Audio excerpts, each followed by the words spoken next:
Shalom. Shalom, Yasharala.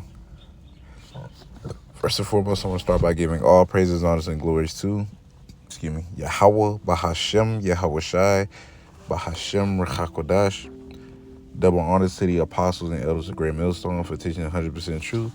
Wa Barakatham to the 144,000, as well as the rest of the elect. May peace and blessings be unto your households. It's your brother Gadal from the Great Millstone Dallas branch, and in this quick lesson, we're just going to get into we are being made perfect through sufferings. We are being made perfect through suffering, because that's how, Yahweh Shah was made perfect through sufferings, man. And who the world ignorantly calls Jesus Christ. And if we're, like to say, we are disciples of Yahweh Shah, then, we got to go through things similar to what he went through. Not to the T, but, we're going to have to partake in. As scripture says, man, if you shall suffer with him, you shall also reign with him, roughly paraphrasing. And you coming to this truth is partaking in them sufferings, drinking that cup that the Lord has given you, that cup of suffering that's only made to pretty much make you better. I'm going to go ahead and get this Hebrews chapter 2 and verse 10. It says, For it became him for whom are all things, and by whom are all things, and bringing many sons unto glory, to make the captain of their salvation perfect through sufferings. Exactly. Being made perfect, which goes into being complete. Right? So we're being made complete, just like Yahweh was made complete through our trials and tribulations on a day-to-day basis. Right? The Lord's putting that fire against that gold. Right? That fire against that gold to ultimately melt it down to its purest state. And that fire is them trials. Go ahead and get this. Sirach chapter 2, verse 5, it says, For gold is tried in the fire, an acceptable man in the furnace of adversity. Right? So that fire, right? The things you have to go through on a day-to-day basis, that's meant, to try you, to build you up, ultimately to get that dross out of you, which is undesirable minerals that is in the metal, whether it's silver or gold. It's meant to get that out of you so you could be, more, more pleasing in the sight of Yahweh Bashem Shah. Them sufferings, man, being made perfect through them. So no matter what you are going through, the Lord is working on something within you, even if you don't understand at that very moment, Because, we go through things on a day-to-day basis that, we may not understand. Like, damn, it kind of sucks. No, not kind of. It sucks. It doesn't feel good to the flesh. But we understand the bigger picture is like, well, it's for my betterment. He read that Hebrews the 12th chapter. Going to, I think it's 12 or 16 if I'm not mistaken. I think where it goes into pretty much the chastising of Yahweh Ba'ashem Yahweh Shah. How he pretty much whatchamacallit? Yeah, okay, where he pretty much, I literally just said it, where he pretty much chastened the ones that he loved, ultimately. So that's why scriptures goes through despise not the chastening of Yahweh Bashem Shah, need to be weary of his correction, because he has to do it in order to purge out whatever he's trying to purge out of you. Because Yahweh Bashem Shah understands each and every individual spirits. Each and every one of our spirits, and he knows exactly what each and every one of us need. We don't know. We might think we know, but we really don't.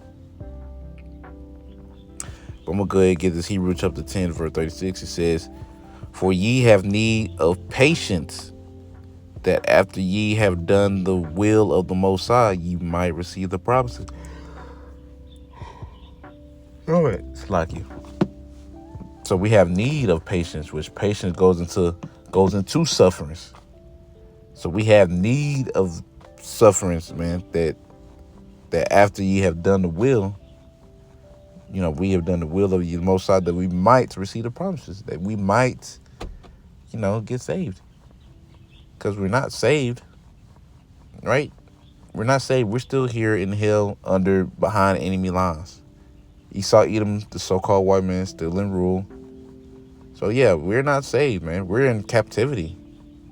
If you think you're saved, then, you're just being delusional. Saved from what? You still got to get up and go to work in the morning to slave for this devil. So you're not saved from shit. You're in captivity. Matter of fact, I just thought of another scripture.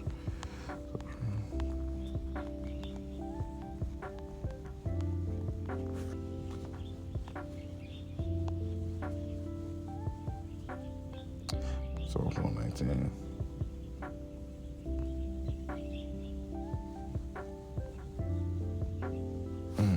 Dang it, Slakia. Psalm 119. Where's it at?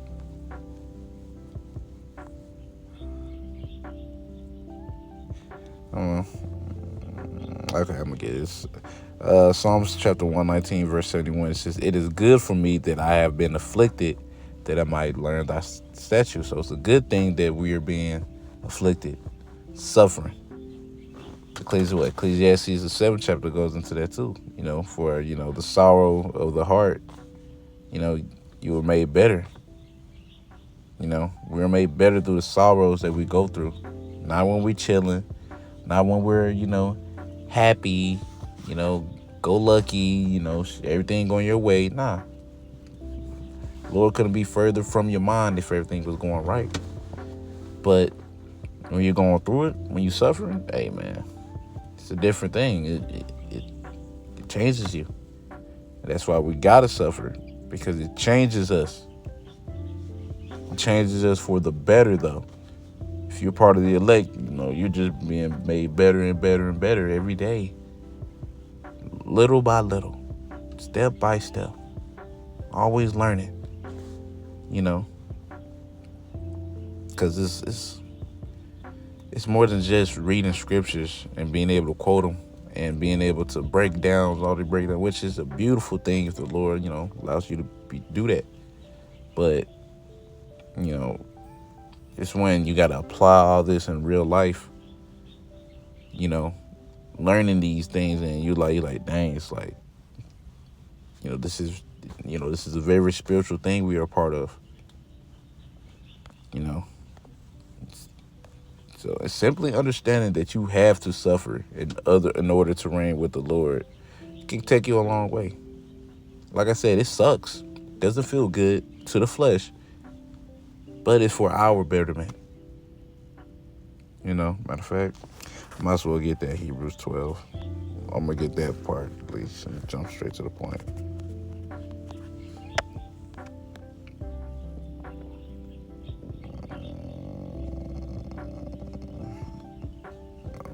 Okay, well, it starts at verse 6. Hebrews 12:6. That's where it starts at. I said 16, so I was whole 10 verses off. But I'm jumping to the point. This is Hebrews chapter 12 and verse 10. It says, "For they verily for a few days chasten us," goes into correction, disciplinary correction, "after their own pleasure, but he for our profit, that we might be partakers of his holiness." So Yahweh Shai, he chastened us for our profit, disciplined us for our profit, put us through hell for our profit. Not because the Lord get big ass giggle out of it. No, it's for our profit. Reading on verse 11 says, "Now no chastening for the present seemeth to be joyous, but grievous." Meaning when you going through it, bro, you ain't finna be cheesing, happy as hell. No, you're gonna be upset, confused sometimes. Just not, you're not gonna be, it's gonna be grievous onto you, man. It says, "Nevertheless, afterward, It yielded the peaceable fruit of righteousness unto them that are exercised thereby. So afterwards, though, it builds you up, makes you stronger, makes you more pleasing in the sight of Yahweh Shem Shai. So, we have to take these sufferings, on the chin, man. Be happy that we were counted worthy to suffer in the names of Yahweh Shem Shai, because he could have just left us to our devices, gave us consolation, allow us to get, damn near whatever we wanted. But because he loves you, it's like, nah, I'm gonna get you right. And that's what you're doing. But anyways, Lord willing, y'all was edified. I want to end it out by saying, Kal Halal Yahweh Bahashem Yahweh Shai Bahashem Yahweh. Double honors to the apostles and elders of Grand Millstone. And until next time, I say, Shalom, Yeshua.